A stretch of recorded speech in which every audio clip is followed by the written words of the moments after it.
പ്രിയപ്പെട്ട സഹോദരങ്ങളെ സലാം. ഇന്ന് എൻ്റെ സഹോദരങ്ങളെ അടുത്ത് ഞാൻ വന്നിട്ടുള്ളത് ഖുർആനിലെ കൈ എന്ന വിഷയവുമായിട്ടാണ്. ഈ വിഷയം എൻ്റെ സഹോദരങ്ങൾക്ക് അറിയാം. കേരളത്തെ സംബന്ധിച്ച് കൈ മുറിക്കണം എന്ന് ഖുർആനിലുണ്ട് എന്ന പേരിൽ അങ്ങനെ നമ്മുടെ ചില സഹോദരങ്ങൾ അത് മനസ്സിലാക്കുകയും അങ്ങനെ ഒരു വിവാദമായ കൈമുറിക്കൽ സംഭവിക്കുകയും ചെയ്ത നമ്മുടെ നാടാണിത്. നമ്മുടെ ഈ വായനയിൽ ആമുഖമായിട്ട് പറയട്ടെ, പദാർത്ഥപരമായിട്ട് ഒന്നും പറയുന്നില്ല എന്നതാണ് നമ്മൾ മനസ്സിലാക്കേണ്ടത്. ഫിസിക്കൽ ഇപ്പൊ നമ്മുടെ ഒരു ശരീരം എടുക്കുക, അതിനെക്കുറിച്ച് ഖുർആനിൽ പറഞ്ഞപ്പോ വജ്ഹ് എന്ന് പറഞ്ഞിട്ടുണ്ട് ഖുർആൻ. അത് നമ്മുടെ ഈ മുഖമാണോ? ഇപ്പൊ അള്ളാന്റെ വജ്ഹ് എന്ന് പറഞ്ഞിട്ടുണ്ട്, മനുഷ്യരുടെ വജ്ഹും പറഞ്ഞിട്ടുണ്ട്. ഇന്നി വജ്ഹത്തു വജ്ഹിയ എന്ന് പറഞ്ഞിട്ടുണ്ട്, എൻ്റെ മുഖം ഞാൻ തിരിച്ചിരിക്കുന്നു എന്നതുകൊണ്ട് ഉദ്ദേശം ഈ ഫേസിനെ പിന്നെ അള്ളാഹുവിലേക്ക് തിരിച്ചിരിക്കുന്നു എന്നാണോ അതിൻ്റെ അർത്ഥം? അല്ലല്ലോ. ഐനമാ കുന്തും ഫവല്ലു വജുഹക്കും എന്ന് പറയുന്നത് അവിടെ അങ്ങനെ തന്നെയാണ് അവർ പറയുന്നത്. മക്കത്തേക്ക് തിരിയണം എന്നാണ് എല്ലാവരും പറയുന്നത്. കഅബാലയത്തിന്റെ നേരെ നിങ്ങളുടെ മുഖം പടിഞ്ഞാറോട്ട് തിരിയണം തന്നെയാണ് അവിടെ അങ്ങനെയാണ് പറയുന്നത്. പക്ഷെ അവിടെ ഒന്നും അതല്ല യഥാർത്ഥത്തിൽ അർത്ഥം. നിന്റെ മുഖം ആകാശത്ത് കിടന്ന് മറിയുന്നത് ഞാൻ കാണുന്നുണ്ട് എന്ന് പറഞ്ഞാൽ പ്രവാചകന്റെ മുഖം ആകാശത്ത് കിടന്ന് മറിയാണോ? ഒരാളുടെ ഫേസ് എന്ന് പറഞ്ഞാൽ അയാളുടെ ഈ മുഖമല്ല, അത് അയാളുടെ ഈ വ്യൂ ആണ്, വീക്ഷണങ്ങളും ചിന്താഗതിയാണ് അയാളുടെ ഫേസ് എന്ന് പറയുന്നത്. അതാണല്ലോ നമ്മൾ ഫേസ്ബുക്കിൽ എഴുതുന്നത്. അപ്പൊ അതിന്റെ അർത്ഥം എന്താണ്?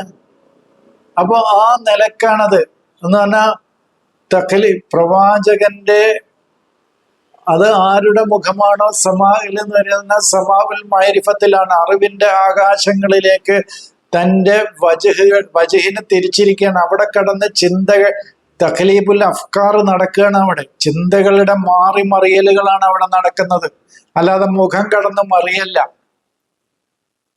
അപ്പൊ ഞാൻ പറഞ്ഞത് ഇങ്ങനെ ഓരോന്നും കൂടെ നമ്മൾ പരിശോധിച്ച് നോക്കുക, എന്നിട്ട് ഇതിലേക്ക് നമ്മൾ എത്തുമ്പോഴാണ് അത് മനസ്സിലാക്കാൻ സാധിക്കുള്ളൂ. വജഹ് മാത്രമായിട്ടൊരു വേറെ ക്ലാസ് എടുക്കുക. അപ്പൊ ഞാനൊന്ന് സൂചന മാത്രം നൽകുക.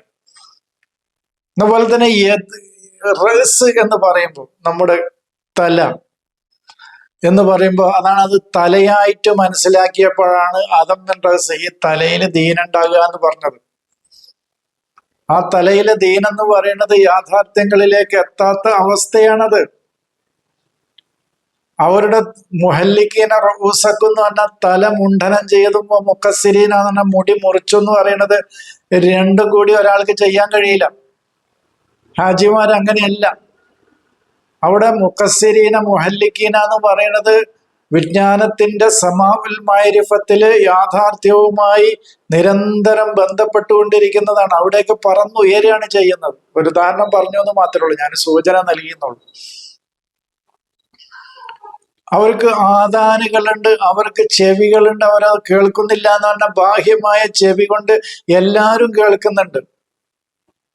അത് ഈ ആത്മീയജ്ഞാനത്തെ ഉൾക്കൊണ്ടവരും ഉൾക്കൊള്ളാത്തവരും ഒക്കെ ഈ ബാഹ്യമായ ചെവി കൊണ്ട് കേൾക്കുന്നുണ്ട്. പിന്നെ അവര് കേൾക്കാത്ത ചെവി ഏതാണ്? ഇപ്പൊ നബി ഉദിനാണെന്ന് പറഞ്ഞാൽ ആ ഉദിൻ ഏതാണ്? യാഥാർത്ഥ്യങ്ങൾ അവർക്ക് വ്യക്തമായി മനസ്സിലാക്കാനുള്ള അവരുടെ അകത്തുള്ള ഉപകരണങ്ങളെ കുറിച്ചാണ് പറയുന്നത്. ബാഹ്യമായ ഈ രണ്ട് ശരീരത്തിലുള്ള ഈ രണ്ട് ചെവികളല്ലല്ലോ. അപ്പൊ എൻ്റെ സഹോദരങ്ങൾ പ്രത്യേകം മനസ്സിലാക്കി. അപ്പൊ അത് ഞാൻ സൂചനകളേ ഉള്ളൂ.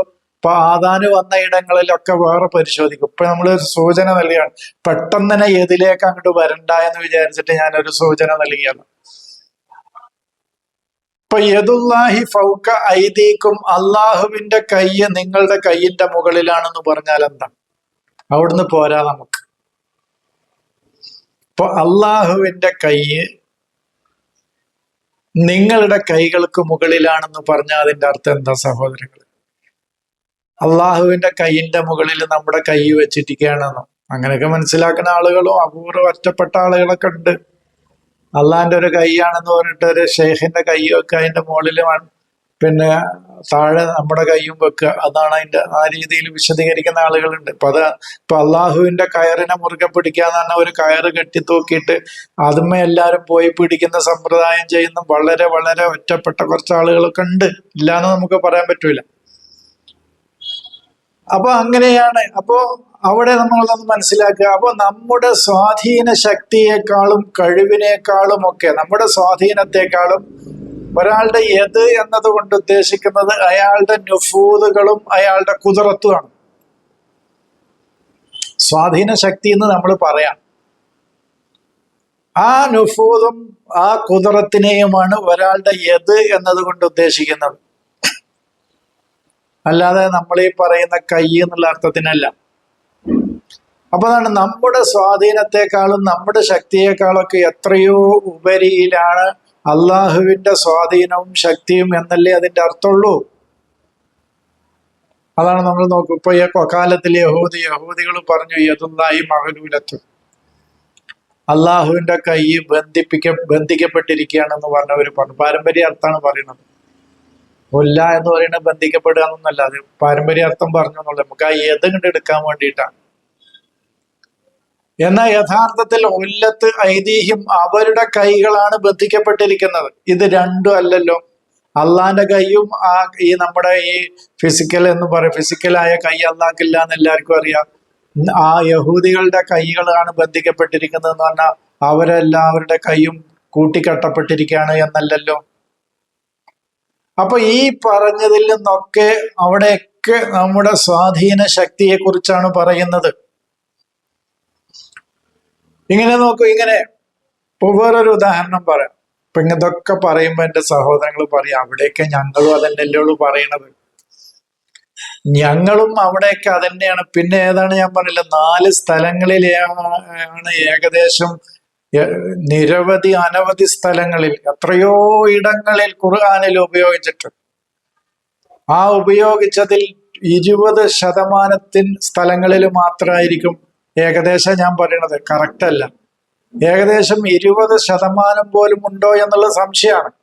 അതായത് 4 സ്ഥലങ്ങളിൽ മാത്രമാണ് ഈ പദാർത്ഥ തലത്തിലുള്ള കൈ എന്നുള്ളത് പാരമ്പര്യ പരിഭാഷകളിൽ തന്നെ പറഞ്ഞിട്ടുള്ളത്. ചിലപ്പോൾ 3 എന്നെ കുറ്റം പറയരുത്, 4 എന്നുള്ളത് 5 പറയരുത്. ഞാൻ എൻ്റെ ഒരു ഓർമ്മയിൽ നിന്ന് 4 സ്ഥലങ്ങളിലാണ് എന്നുള്ളത് പറഞ്ഞതാണ്. ഇപ്പോൾ അൻഫിഖൂ ഫീ സബീലില്ല ഒരായത്താണ്. എന്നിട്ട് പറയാണ് ലാ തുൽഖു ഐദീകും ഇല തഹ്ലുക, നിങ്ങളുടെ കൈകൾ നാശത്തിലേക്ക് ഇടരുത്. എന്താ അതിന്റെ അർത്ഥം? കൈകൾ നാശത്തിലേക്ക് ഇടരുത് എന്ന് പറഞ്ഞാൽ എന്താ സഹോദരങ്ങൾ? ഈ കൈ കൊണ്ടുപോയിട്ട് തീയിലിടരുത് എന്നാണോ? അല്ലെങ്കിൽ ചൂടുള്ള ഏതെങ്കിലും വസ്തുക്കൾ പോയി കൈയിട്ട് മാന്തരുത് എന്നാണോ? എന്താണ് അതിന്റെ അർത്ഥം? കൈകൾ നിങ്ങൾ നാശത്തിലേക്ക് ഇടരുത് എന്ന് പറഞ്ഞാൽ നമ്മുടെ സ്വാധീനവും ശക്തിയും ഒക്കെയാണെന്നല്ലേ അതിന്റെ അർത്ഥമുള്ളൂ. നമ്മുടെ പ്രവർത്തനങ്ങൾ, നമ്മുടെ ബുദ്ധിപരവും ചിന്താപരവുമായ സ്വാധീനവും ശക്തിയും കഴിവും അറിവുകൾ നേടിയെടുക്കാനുള്ളതൊക്കെ അത് കൊണ്ടുപോയി നശിപ്പിക്കരുത് എന്നല്ലേ അതിന്റെ അർത്ഥം. ആ കഴിവുകൾ നിങ്ങൾക്ക് നിരവധി അനവധി കഴിവുകളുണ്ട്. ആ കഴിവുകളെ നിങ്ങൾ നശിപ്പിക്കരുത്. ഒരു മനുഷ്യന്റെ കഴിവത്രയും അവന്റെ ഉള്ളിലൊരു നിധിയാണ് അള്ളാഹു കൊടുത്തിട്ടുള്ളത്. അവന്റെ ജ്ഞാനം നേടാനുള്ള അവന്റെ കുദറത്തും അവന്റെ നുഫൂദും അവന്റെ ശേഷി, കഴിവ്, ആ കഴിവുകളെ കൊണ്ടുപോയി നശിപ്പിക്കരുത് എന്നല്ലേ പറഞ്ഞതിന്റെ അർത്ഥം. ഇപ്പൊ അതന്നെ സൂറത്ത് ഇസ്രായേൽ തന്നെ ഒന്നാണ്, ലാ തജിഅൽ യദക മഗ്ലൂലത്തൻ ഇലാ ഉനുക, നിന്റെ കൈ പിരടിയിലേക്ക് കെട്ടരുത് എന്നതിന്റെ അർത്ഥം. ഇപ്പൊ എന്റെ സഹോദരങ്ങൾ ഇപ്പൊ ഈ ആയത്ത് വായിക്കുകയാണെങ്കിൽ എങ്ങനെ മനസ്സിലാകും? കൈ പിരടിയിലേക്ക് കെട്ടരുത് എന്ന് പറഞ്ഞാൽ എന്താണ്? പെരടി കെട്ടി നടക്കരുത് എന്നാണോ അതിന്റെ അർത്ഥം? അല്ലല്ലോ. നിന്റെ കഴിവുകളുണ്ട്, നിനക്ക് അള്ളാഹു ജ്ഞാനം നേടാനുള്ള നിരവധി അനവധി കഴിവുകൾ തന്നിട്ടുണ്ട്. ആ കഴിവുകളെ നീ പാരമ്പര്യ വിശ്വാസങ്ങളിൽ കൂട്ടിക്കെട്ടരുത് എന്നാണ് ആ പറഞ്ഞതിന്റെ അർത്ഥം. അല്ലാതെ പെരടി കെട്ടരുത്, പിശുക്ക് കാണിക്കരുത് എന്നുള്ള അർത്ഥത്തിനാണ് പാരമ്പര്യമായി അത് വിശദീകരിക്കാറുള്ളത്.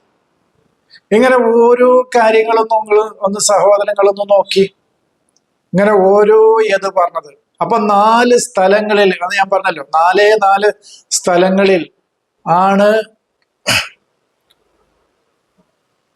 ഈ മുസ്ഹഫില് പദാർത്ഥ തലത്തിലുള്ള കൈ എന്ന് ഉപയോഗിച്ചിട്ടുള്ളത്. അതിൽ ഒന്ന് യാ അയ്യുഹല്ലദീന ആമനൂ ഇദാ ഖുംതും ഇല സ്വലാത്തി ഫഗ്സിലൂ വുജൂഹക്കും വഅയ്ദിയക്കും എന്നുള്ളത്. നമസ്കരിക്കാൻ നിങ്ങൾ നിന്നാൽ, അത് പലതും മാറ്റിയത് കൊണ്ടാണ് അവിടുത്തെ വുജൂഹ് മാറി മുഖമാക്കി, ശാരീരികമായ പദാർത്ഥ തലത്തിലുള്ള മുഖമാക്കി, കയ്യ് ശാരീരികമായ കൈയാക്കി, അർജുല് ശാരീരികമായ കൈയാക്കി. യഥാർത്ഥത്തിൽ അവന്റെ മനസ്സിന്റെ ഉള്ളിലാണ് ലിയാ, അവന്റെ ഹൃദയത്തിലാണ് ഒലുണ്ടാക്കേണ്ടത് എന്നുള്ളത് അറിഞ്ഞില്ല. അവിടെയാണ് ലിയാ വേണ്ടത്, അവിടെയാണ് വെളിച്ചം കൊടുക്കേണ്ടത്. ലിയാ ആ കൽബിലാണ് മനുഷ്യന് വെളിച്ചം കിട്ടേണ്ടത്. അവിടുത്തെ അഴുക്കുകളാണ് കഴുകി വൃത്തിയാക്കേണ്ടത്. അവന് ജ്ഞാനം നേടാനുള്ള അവന്റെ സ്വാധീന ശക്തികളെയൊക്കെയാണ് അവന് കഴുകി അജ്ഞതയാവുന്ന അഴുക്കുകളിൽ നിന്ന് ജ്ഞാനത്തിന്റെ ജലം കൊണ്ട് വൃത്തിയാക്കേണ്ടത് എന്ന അതിന്റെ ആന്തരികമായ തലത്തിലേക്ക് നമ്മൾ വായന പോയില്ല. ആയത്തൊക്കെ നമ്മൾ വിശദീകരിക്കും, പിന്നീട് വിശദീകരിക്കും. അതിന്റെ ലാഹിറിനെ നമ്മൾ തള്ളണില്ല കേട്ടോ. ലാഹിർ അവിടെ നിന്നോട്ടെ. അപ്പൊ നീ ഒന്നും എടുക്കണ്ടേ, ഇന്ന് മുതലൊന്നും തീരുമാനിക്കണ്ട. അതിന്റെ ബാഹ്യമായ അർത്ഥതലത്തെ നമ്മൾ തള്ളിക്കളയുന്നില്ല, ആചാരങ്ങളെ അനുഷ്ഠാനങ്ങളെ നമ്മൾ തള്ളുന്നില്ല. നമ്മളതിന്റെ ബാത്തിനിലേക്ക് പോകുമ്പോഴാണ് മനുഷ്യൻ സംസ്കരിക്കപ്പെടുന്ന ആ തലമാണ് നമ്മൾ എടുക്കുന്നത്. അല്ലാതെ മറ്റേ കയ്യും കാലും മുഖമൊക്കെ കഴുകി അവിടുത്തെ അഴുക്കൊക്കെ പോകാൻ നല്ലത് തന്നെയാണ്. പക്ഷെ അവനിൽ ലിയാ കിട്ടേണ്ടത് അവന്റെ കൽബിലേക്കാണ്. അതിനവൻ ചെയ്യേണ്ടത് അവന്റെ വജഹ്, അവന്റെ അവനിലേക്ക് വരുന്ന ചിന്താഗതികൾ, വീക്ഷണങ്ങൾ, അറിവുകളൊക്കെയാണ് ശുദ്ധീകരിക്കേണ്ടത്. അത് നേടിയെടുക്കാനുള്ള അവന്റെ സ്വാധീന ശക്തി, അവന് ഒരുപാട് ശക്തി കൊടുത്തിട്ടുണ്ട് അല്ലാഹു. അതിനെയാണ് അവന് ശുദ്ധീകരിച്ചെടുക്കേണ്ടത്. അതിലെ അഴുക്കുകള്, അജ്ഞതയുടെ അഴുക്കുകൾ പുരളുന്നതിൽ നിന്ന് അതിനെയാണ് വൃത്തിയാക്കേണ്ടത്. അത് വേറെ വിശദീകരണം വരും. അപ്പൊ നമ്മൾ പറയുന്ന ഈ 4 സ്ഥലത്തും അതല്ല എന്നാണ്. കട്ടവന്റെ കൈ മുറിക്കുക എന്ന് പറയുന്നത് ആ കയ്യേ അല്ല. ഒന്നാമത് കളവ് എന്ന് പറയുന്നതിന്റെ സാമ്പത്തിക കളവല്ല ഖുർആൻ പറയുന്നത്. ഇവനെ സംസ്കരിച്ചെടുക്കുകയാണെന്ന്. പിന്നെ അവനിൽ നിന്ന് സാമ്പത്തികമായിട്ട് എന്ത് കളവാ നടക്കുന്നത്? ഒന്നും നടക്കില്ല. അതാണ് പിന്നെ മതം ചെയ്യുന്നത് ബാഹ്യമായ ചില മരുന്നുകളാണ് കൊടുക്കുന്നത്. ഖുർആൻ ചെയ്യുന്നത് അവന്റെ ഉള്ളിലേക്ക് അത് വരാതിരിക്കാനുള്ള മരുന്നാ കൊടുക്കുന്നത്. ഞാൻ എപ്പോഴും പറയാറുള്ള ഉദാഹരണം, ഖുർആൻ ചെയ്യുന്നത് വേരിലാണ് വളം ചെയ്യുന്നത്. മതം ചെയ്യുന്നത് അതിന്റെ മുകളിൽ, അതിന്റെ കായ്ക്കനികളിലാണ് വളം ചെയ്തുകൊണ്ടിരിക്കുന്നത്. വേരിലാണ് വളവും വെള്ളവും കൊടുക്കേണ്ടത്. അപ്പോഴാണ് അതിന്റെ ഫലങ്ങൾ ഇങ്ങനെ വരിക. അപ്പൊ മനുഷ്യൻ എവിടെയാണോ കുറ്റകൃത്യങ്ങൾ ആദ്യം നടക്കുന്നത്, ആ നടക്കുന്ന ഇടമാണ് ഖുർആൻ ശുദ്ധിയാക്കുന്നത്. എവിടെ കുറ്റകൃത്യം അവിടെ ആദ്യം നടക്കുന്നത്? ഒരു മനുഷ്യന്റെ മനസ്സിലാണ് നടക്കുന്നത്. ആ മനസ്സിനെ സംസ്കരിച്ചെടുക്കുകയാണ് ചെയ്യുന്നത്. സംസ്കരിച്ചെടുത്താൽ പിന്നെ അവനിൽ നിന്ന് വരുന്ന പ്രവർത്തനങ്ങളിൽ നിന്നൊന്നും തന്നെ, ഒരാളെ കയ്യുവെട്ടല് പോയിട്ട്, ഒരാളെ കൊല്ലല് പോയിട്ട്, ഒരാളുടെ ധനം എടുക്കല് പോയിട്ട്, ഒരു വാക്ക് കൊണ്ടുപോലും ഒരു മനുഷ്യനെയും വേദനിപ്പിക്കൂല. വേണ്ടില്ലായിരുന്നു എന്ന് അവൻ ചെയ്യില്ല. അതാണ് നമ്മൾ പറയണത്. ഞാൻ പറയണ ഈ ഖുർആൻ എന്നെ മാറ്റിയ കാര്യങ്ങളെ ഞാൻ എൻ്റെ അനുഭവത്തിൽ നിന്നാണ് എൻ്റെ സഹോദരങ്ങളോട് പറയുന്നത്. എന്നെ മാറ്റിയെടുത്തത് എന്നെ കുറിച്ച് അറിയുന്ന ആളുകൾക്കറിയാം. അപ്പൊ ഒരു വാക്ക് കൊണ്ട് പോലും ഒരാളെ നമ്മൾ വേദനിപ്പിക്കാതിരിക്കുക എന്നുള്ളതാണ് അവന് സംസ്കരിക്കപ്പെടുമ്പോൾ അവനിൽ നിന്നുണ്ടാകുന്നത്. അല്ല, എന്നിട്ടല്ലേ പൈസ എടുക്കല്, എന്നിട്ടല്ലേ കക്കല്, എന്നിട്ടല്ലേ മറ്റൊരാളുടെ കൈ മുറിക്കല്, എന്നിട്ടല്ലേ മറ്റൊരാളെ കൊല്ലല്. അതാണ് ഖുർആൻ ചെയ്യുന്നത്. ആത്മീയ രംഗത്ത് അവനെ സംസ്കരിച്ച് ശുദ്ധമാക്കി എടുക്കുകയാണ് ചെയ്യുന്നത്. അപ്പൊ യഥാർത്ഥത്തിൽ സാരിക്ക് എന്ന് പറയുന്നത് തന്നെ പിന്നെ യൂസുഫിന്റെ സഹോദരനാണ് സാരിക്ക്. അത് വേറെ വിഷയമാണത്. അവിടുത്തെ സാരിക്കത്ത് ആരാണെന്നും സാരിക്ക് ആരാണെന്നുള്ളത് നമ്മൾ കണ്ടെത്തണം. ആണും പെണ്ണൊന്നും അല്ല അവിടെ. അവിടെ അഹ് യൂസുഫാണ് സാരിക്ക്. ആ സാരിക്ക് കക്കുന്നത് സുബാഉൽ മലിക്കാണ്. പാരമ്പര്യ അർത്ഥപ്രകാരം പറയുമ്പോൾ രാജാവിന്റെ അളവ് മാത്രമാണ് കക്കുന്നത്. അത് നമ്മൾ ചരിത്രപരമായിട്ട് അങ്ങനെ വ്യാഖ്യാനിക്കുമ്പോൾ ഈജിപ്തിലൊരു രാജാവ് ഉണ്ടായിരുന്നു. അയാൾക്ക് ഒരു റേഷൻ ആളുകൾക്ക് അളന്നു കൊടുക്കാൻ ഒരു അളവ് പാത്രം ഉണ്ടായിരുന്നു. ആ അളവ് പാത്രം യൂസുഫിന്റെ സഹോദരൻ കട്ടു എന്നുള്ളതാണ് അവിടുത്തെ പ്രശ്നം എന്നൊക്കെ പറഞ്ഞിട്ടാണ് കഥ മെനയുന്നത്. സത്യത്തിൽ അവിടെ കക്കുന്നത് ഒരു മുൽക്ക്, യഥാർത്ഥ മുൽക്ക് ആർക്കാണോ കൊടുക്കേണ്ടത്, യഥാർത്ഥ മുൽക്ക് യൂസുഫിൽ നിന്ന് മൂസ വഴി ഫിറൗൻ തട്ടിയെടുക്കാതെ സുലൈമാനിലേക്കാണ് ആ മുൽക്ക് കൊണ്ടുപോകുന്നത്. ആ യഥാർത്ഥ മുൽക്കിന്റെ, ആ മാലിക്കിന്റെ ഇൽമാണ്, അറിവിനെയാണ് അവിടെ കട്ടെടുക്കപ്പെടുന്നത്. അത് വേറെ വിശദീകരിക്കാതെ വളരെ വിശദമായി പറയേണ്ട കാര്യമാണ് അവർക്ക്.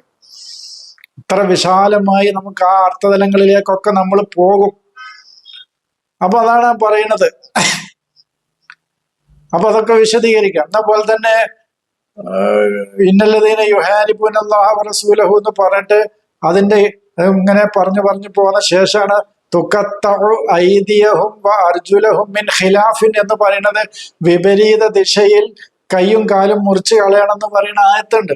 അതൊക്കെ നമ്മൾ ചർച്ച ചെയ്യും. അപ്പൊ ഈ 3-4 സ്ഥലങ്ങളിലും മാത്രമാണ് പദാർത്ഥ തലത്തിലുള്ള കൈ എന്ന് പറഞ്ഞിട്ടുള്ളൂ. ലഹറൽ ഫസാദ് ഫിൽ ബർരി വൽ ബഹരി ബിമാ കസബത്ത് അയ്ദിന്നാസ് എന്നാണ്. മനുഷ്യ കരങ്ങളുടെ പ്രവർത്തന ഫലമായി കരയിലും കടലിലും ഫസാദ് വെളിപ്പെട്ടിരിക്കുന്നു എന്ന് പറഞ്ഞാൽ എന്താ? അവന്റെ ആ ബറും ബഹറും ഏതാണ്? വിശദീകരിക്കേണ്ടതാണ്.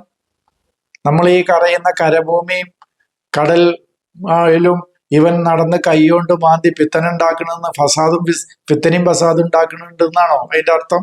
അത് പദാർത്ഥ തലത്തിൽ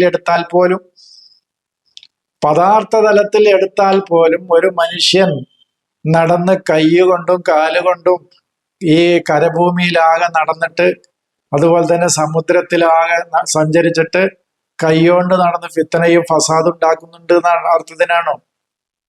അല്ലല്ലോ. അത് രണ്ടും ജ്ഞാനത്തിന്റെ ഭൂമികകളാണ് രണ്ടെണ്ണം. ആ 2 രംഗത്താണ് ഇവന്റെ കഴിവുകളൊന്നും ഉപയോഗിക്കാതെ അതില് ഫസാദിലേക്ക്, ഫിറൗന്റെ ഫസാദിലേക്ക് അത് പോകുന്നത്. അത് വേറെ വിശദീകരിക്കാം.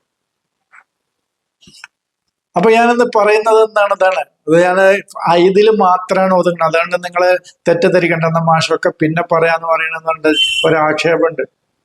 ഇപ്പൊ നമ്മൾ ഐദ് എന്ന വിഷയത്തിലാണ് തറക്കല്ലിടുന്നത്. ഇനി ഇതിൽ വന്ന ആയത്തുകളൊക്കെ ഓരോന്നും പരിശോധിക്കും. അപ്പൊ ഈ പറയൽ അപ്പൊ അവിടെ നിൽക്കും. നിങ്ങൾ എൻ്റെ സഹോദരങ്ങൾ ഒരു ക്ലാസ്സിൽ എല്ലാ വിഷയം ഈ 20 മിനിറ്റിൽ എല്ലാ വിഷയം പറഞ്ഞു തീർക്കണം എന്ന് പറഞ്ഞാൽ നടക്കൂല. ഇങ്ങനെ യദ് വന്നതൊക്കെ എവിടെയൊക്കെ യദ് ഉണ്ടോ, ബിമാ കദ്ദമത്ത് ഐദീക്കും, അവരുടെ കൈകൾ പ്രവർത്തിച്ചത് എന്ന്, ഇങ്ങനെ എല്ലാ കാര്യങ്ങളും. അത് ഞാൻ പറഞ്ഞല്ലോ, പാരമ്പര്യ അർത്ഥപ്രകാരം തന്നെ ഈ 3-4 സ്ഥലങ്ങളിലേ പറയുന്നുള്ളൂ. അതിന്റെ യാഥാർത്ഥ്യം നമുക്കൊന്ന് പരിശോധിക്കണം. അത് തുടർ ക്ലാസ്സുകളിലാണ് നമ്മൾ പരിശോധിക്കുക. ഇപ്പൊ നമ്മൾ അതിന്റെ ഈ യദ് എന്നുള്ള വിഷയത്തിൽ ഒരു തറയിട്ടിരിക്കുകയാണ്. ഇപ്പൊ നമ്മൾ ഒരു വിജ്ഞാനത്തിന്റെ ഭവനം, ആ രംഗത്ത് ഒരു ബൈത്ത് കെട്ടിപ്പടുക്കാൻ പോവുകയാണ്. യദ് എന്നുള്ള വിഷയത്തിൽ ഒരു ബൈത്ത് കെട്ടിപ്പടുക്കാൻ പോവുകയാണ് നമ്മൾ. ആ കെട്ടിപ്പടുക്കാൻ പോകുന്ന ബൈത്തിന്റെ ഒരു തറക്കല്ലിടൽ ഇവിടെ നടന്നു. അപ്പോ 80% സ്ഥലങ്ങളിലും യദ് എന്ന് പറഞ്ഞാൽ അയാളുടെ നുഫൂദ്, അയാളുടെ സ്വാധീനമാണ് എന്നുള്ളത് ഇപ്പൊ നമ്മൾ മനസ്സിലാക്കി. ഇപ്പൊ അബൂലഹബിന്റെ 2 കൈകളും നശിക്കട്ടെ എന്ന് പറഞ്ഞാൽ 2 കൈയും വാദം വന്ന് തളർന്നു പോട്ടെ എന്നല്ലല്ലോ. അവന്റെ സ്വാധീന ശക്തികൾ, അവന് വിജ്ഞാനം നേടാനുള്ള നമ്മുടെ ഉള്ളിലൊക്കെ ഈ ലഹബുണ്ട്, നാറന്താത്ത ലഹബുണ്ട്. അജ്ഞതയുടെ ലഹബ് കത്തിക്കൊണ്ടിരിക്കുകയാണ് നമ്മുടെ ഉള്ളിലൊക്കെ. അപ്പൊ നമ്മൾ അബൂലഹബാണ്. അപ്പൊ അവരെന്ത് ചെയ്യാണ്? അവരുടെ ഈ വിജ്ഞാനം നേടാനുള്ള ബുദ്ധിപരവും പിന്നെ റൂഹിയായ കഴിവും അഖിലിയായ കഴിവൊന്നും അവർ ഉപയോഗിക്കാതെ അത് പരിധി നിശ്ചയിച്ച് അവിടെ നിർത്തിയിരിക്കുകയാണ്. അത് മുന്നോട്ട് പോകുന്നില്ല എന്നാണ്. അത് വേറെ വിശദീകരണം, ഒരു സൂചന മാത്രം ഇപ്പം നൽകുകയാണ്. ചിന്തിക്കുന്ന ആളുകൾക്ക് ഈ സൂചനയും തന്നെ, ഈ ഇഷാറത്ത് കൊണ്ട് തന്നെ കാര്യം വ്യക്തമാവും. എന്തായാലും അബൂലഹബിന്റെ ബാക്കി ഭാഗങ്ങളൊക്കെ അവിടെ നിന്നിട്ട് രണ്ട് കൈയും നശിച്ചു പോട്ടെ എന്നല്ലല്ലോ. തബ് അവൻ തന്നെ നശിച്ചു എന്ന് പറഞ്ഞാൽ അവൻ തന്നെ മരിച്ചുപോയി എന്നില്ലല്ലോ. എല്ലാരും മരിച്ചു പോകുമല്ലോ, അബൂലഹബ് മാത്രല്ലല്ലോ. അപ്പൊ ഇവിടുത്തെ പ്രശ്നം എന്താണ്? രണ്ട് കൈ എന്ന് പറഞ്ഞാൽ കൈ അല്ല എന്നുള്ളത് തന്നെ എല്ലാരും പറയാം, പാരമ്പര്യമായിട്ടും അങ്ങനെ തന്നെ പറയും. ഇനി ആരെങ്കിലും അപൂർവമായിട്ട് അതിന് പകരമായിട്ട് അത് ഈ ആയത്തിറങ്ങിയപ്പോ അവന്റെ രണ്ട് കൈയും വാദം വന്ന് തളർന്നു എന്ന് എവിടെയെങ്കിലും എഴുതി വെച്ചിക്കണമെന്ന് എനിക്ക് അറിയില്ല കേട്ടോ. അത് അങ്ങനെ തന്നെ എഴുതിയിട്ടുണ്ടല്ലോ ഞങ്ങൾ എന്ന് പറഞ്ഞിട്ട് ഇനി ആരും വരുമൊന്നും വേണ്ട. അങ്ങനെ എഴുതിയിട്ടുണ്ടെങ്കിൽ ഓക്കെ, അങ്ങനെ എഴുതിക്കോളൂ, അതെടുത്തോളൂ, നമുക്ക് കുഴപ്പമൊന്നുമില്ല.